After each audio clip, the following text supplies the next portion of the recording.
In the city of Etheria, there was a perpetual twilight, a constant state of gray that cloaked everything. The sun, it seemed, had long abandoned this place, leaving behind a world steeped in somberness. The very air hung heavy, a silent testament to the unending gloom. Oh, a city stuck in a permanent blah state? Sounds cheerful. Even the trees, what few remained, mirrored this despair.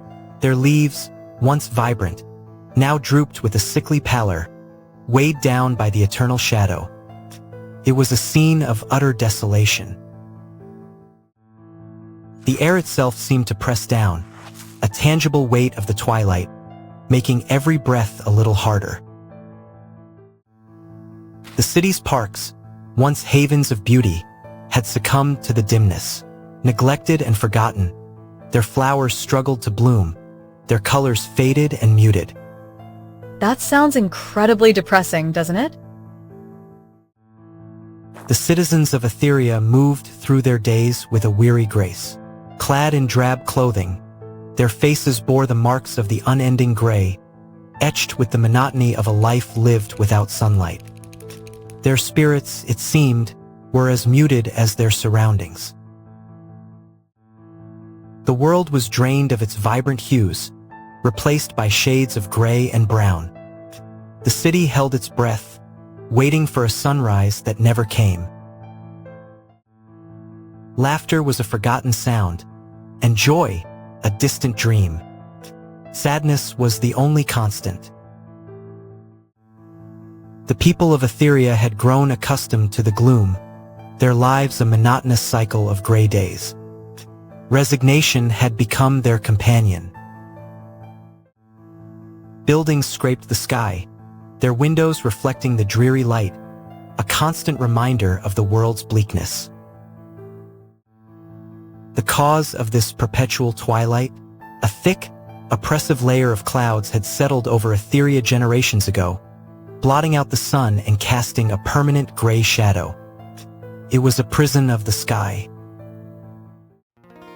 But high above, nestled amongst the swirling clouds, lived Sunny, a tiny solar sprite. Unlike the city dwellers, Sunny remembered the sun's warmth and brilliance. Born from a stray sunbeam that managed to pierce the dense cloud cover, Sunny felt the city's gloom like a physical weight. The sprite longed to bring back the sunshine and knew the people needed the sun for warmth and life. Sunny's very essence was tied to the sun, and the sprite felt a pang of sadness with every gray day that passed. The sprite spent its days flitting through the clouds, collecting stray sunbeams and dreaming of the day it could share them with the world below. Sunny's heart ached for the forgotten joy and the lost vibrancy of Etheria, and the sprite knew it had to act, to find a way to rekindle the sun's warmth. A solar sprite? Now, that's a bit of sunshine in all this gloom. I like her already. One day, Sunny peeked through a gap in the clouds and saw Leo. Unlike the other citizens, Leo loved the outdoors. He spent his days in the city's small, neglected park, sketching the few plants that somehow survived in the dim light. Leo was fascinated by the stories of the sun, which he read in old books and dreamt about the vibrant colors of the world. Sunny, observing Leo's passion, descended from the clouds, a tiny ball of golden light, and hovered before him. Leo, initially startled, quickly realized he was looking at something extraordinary. Sunny explained its mission to Leo, telling him of the sun's forgotten beauty and the city's desperate need for it. Leo, his eyes wide with wonder and excitement, readily agreed to help. They formed a pact. Sunny would use its solar energy to boost solar panels and other sustainable energy sources, and Leo would spread awareness of solar energy and the importance of nature. Their first challenge, harnessing the sun's energy even when it was hidden. A dynamic duo. I'm already rooting for them. What a great team. Leo suggested the city's old wind turbines. They were inefficient and underused, but Sunny believed they could be revitalized. Sunny, using its power, amplified the turbines, making them spin faster and more efficiently. Leo, drawing on his knowledge and passion, used leaflets and posters to promote solar energy and renewable resources. They began small, focusing on educating the children and planting colorful flowers in the park. The first spark of hope had been ignited. Their efforts weren't welcomed by all. A group of officials, benefiting from the existing, outdated energy sources, saw Sunny and Leo as a threat. They spread rumors, claiming the duo was destabilizing the power grid and causing the city's lights to fail. They launched a campaign of misinformation, warning citizens about the dangers of the new technology and the unnatural presence of Sunny. The city, once hopeful, was now divided. Oh, the classic villains. Always someone trying to ruin a good thing. Then came the storm. A massive tempest gathered above Etheria, threatening to plunge the city into complete darkness. The wind turbines struggled, the lights flickered, and fear gripped the citizens. The officials seized the opportunity, using the storm to further discredit Sunny and Leo. The city was on the brink of a complete blackout. Sunny and Leo were devastated. The storm raged, and the city was on the brink of darkness. Sunny, weakened by its efforts, barely had any energy left. Leo, however, refused to give up. He stood before the citizens, pleading with them, speaking of the sun's warmth, the beauty of nature, and the hope Sunny had brought. Leo's words resonated with the citizens. Oh, come on, Leo. Don't give up now. This is the climax.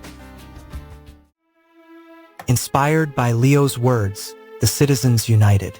They gathered in the park, holding lanterns and candles, creating a sea of flickering light that pierced the storm's darkness.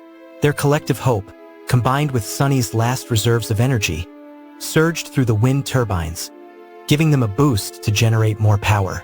The storm raged on, but the city's lights remained lit, a testament to their resilience and unity.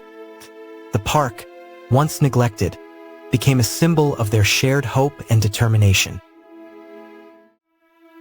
As the storm began to subside, the clouds thinned. A single ray of sunlight, amplified by Sunny's last burst of energy, pierced through the clouds, bathing the city in a warm, golden glow. The people gasped, their faces illuminated by the light. The solar panels, boosted by Sunny and the wind turbines, worked at their maximum capacity, and the city's lights shone brighter than ever before. The officials could no longer deny the power of hope and unity. Yes, the sun. Finally. The officials, witnessing the happiness and the benefits of solar energy, had a change of heart. They invested in efficient solar panels and promoted sustainable practices. The city's dependence on the old, harmful energy sources diminished. The officials apologized for their actions and pledged to support a greener future. The city began to blossom. As the sun shone, the citizens rediscovered the vibrant colors of the world. They planted flowers, painted buildings with bright hues, and filled the streets with laughter and music. Sunny, rejuvenated by the sun's warmth, danced in the sky, its golden light spreading across the city. Leo smiled, knowing they had succeeded. Etheria was no longer a city of shadows. It was a city of light. This is so heartwarming. I'm so glad they did it. Every year, the citizens of Etheria held festivals to celebrate the sun's return, honoring Sunny and Leo for their bravery and determination. The festivals were filled with music, dancing, and celebrations of nature. The city became a place where the sun always shone, a testament to the power of hope, friendship, and the importance of protecting the environment. Etheria never forgot the day the sun returned. The story of Sunny and Leo became a legend, a reminder that even in the darkest of times, hope and friendship can bring about a brighter future. The city continued to thrive, a testament to the power of unity and the enduring beauty of the sun.